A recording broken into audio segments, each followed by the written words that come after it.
ఎవరికి చెప్పుకుంటావో చెప్పుకోపో. ఏమైందిరా శ్రీను?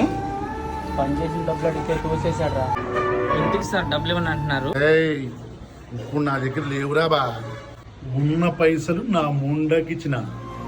మరి ఇతనికి ఇవ్వకపోతే మీరు కూడా ముండా అవుతారు కదా బాయ్.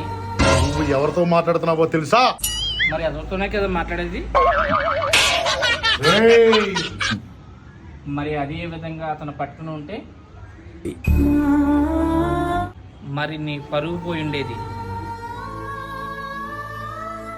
నీలాగే చాలా మంది వర్కర్స్కి డబ్బులు ఎక్కడుతున్నారన్న. అది ఎంత పాపమో మీకు అర్థమవుతుందా? తరతరాలుగా ఎంతో మంది కార్మికులు మోసపోతూనే ఉన్నారన్న. ఇలా ఎంతకాలం అన్నా? సమాజంలో మీరు చాలా సంతోషంగా బతకవలసిన వాళ్ళన్నా. ఇలాంటి పోనీలు ఉసిరి కట్టుకుని మీ సంతోషాన్ని మీరే దూరం చేసుకోవద్దన్నా.